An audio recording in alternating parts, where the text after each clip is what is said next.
السلام علیکم دوستو، آج ہم آپ کو بتائیں گے احوال اولیاء اللہ۔ حضرت شیخ صفی الدین رضی اللہ تعالی عنہ فرماتے ہیں کہ شیخ مفرج بڑے عظیم الشان ولی تھے۔ آپ حبشی غلام تھے۔ اللہ تعالی نے آپ کو بلا اسباب معلومہ اور بلا طریق معہودہ کے اپنے برگزیدہ بنایا تھا، اور آپ نے اپنی خداداد حص ہی سے بہت کچھ حاصل کیا تھا۔ 6 مہینے تک ایسے رہے، نہ کچھ کھایا نہ پیا۔ جب ان کے مالک نے دیکھا کہ ان کی حالت بدل گئی ہے تو انہیں مارا۔ مار کا ان پر اثر نہ ہوا تو سمجھا کہ ان میں جنون ہے، اور ایک آدمی کو بلایا تاکہ مار کے ان کا جنون اتار کے انہیں کھانا کھلائے۔ وہ شخص مارتا تھا اور جن کو مخاطب کر کے کہتا تھا نکل جائے، یعنی جسے اپنے گمان میں جن سمجھتا تھا، اور شیخ مفرج کہتے تھے نکل گیا، یعنی آپ کا نفس۔ پھر انہوں نے آپ کو قید کیا اور چلے گئے۔ جب لوٹ کر آئے تو دیکھا کہ بھیڑیا ایک طرف ہیں اور آپ ایک طرف ہیں۔ پھر قیدخانے میں بند کر گئے، اور پھر آ کے دیکھا تو آپ قید کے مکان سے باہر نکل گئے تھے۔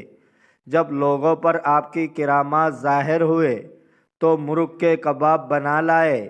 آپ نے کہا اٹھ جا تو وہ اللہ کے حکم سے اڑ گئے۔ پھر لوگ خاموش ہو گئے، اور آپ کی کرامات متواتر ہوتی رہی، اور ولایت آپ کی مشہور ہوئی اور برکت ظاہر ہوئی۔ حکایت ہے کہ ایک شخص شہر رقہ میں رہتے تھے۔ ولی رقہ نے ان سے کچھ شکایتیں کی جن کے سبب آپ کو اس کے خاطرداری کی تکلیف ہونے لگی۔ ایک روز اتفاقاً والی رقہ شیخ پر سے گزرا۔ آپ نے اس پر ایک چیخ ماری اور کہا تو مر جا۔ وہ اسی وقت مر گیا۔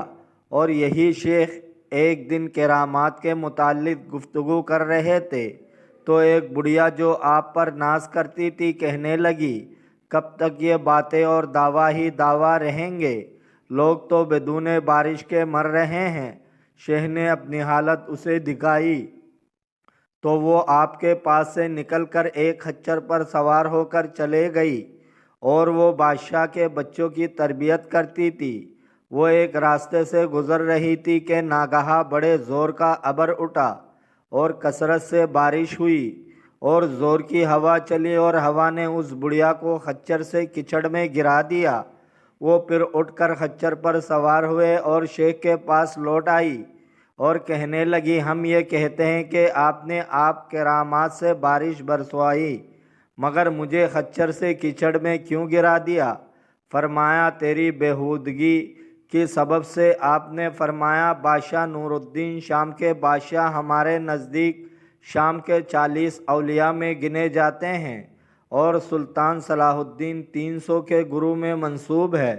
ابدال اپنے نور الدین کو کہتے ہیں، اور وہ پوچھتے ہیں کہ میں تمہارے نزدیک کیسا ہوں؟ تو ابدال فرماتے ہیں کہ تم ظالموں کی اصلاح کرنے والے ہو، اور تم میں اوصاف ولایت ہیں۔ دوستو، اگر آپ کو ویڈیو اچھی لگی ہے تو لائک کرے، شیئر کرے، چینل کو سبسکرائب کرے۔ اپنا بہت سارے خیال رکھیے گا۔ ملتے ہیں اگلے ویڈیو میں۔ اللہ حافظ۔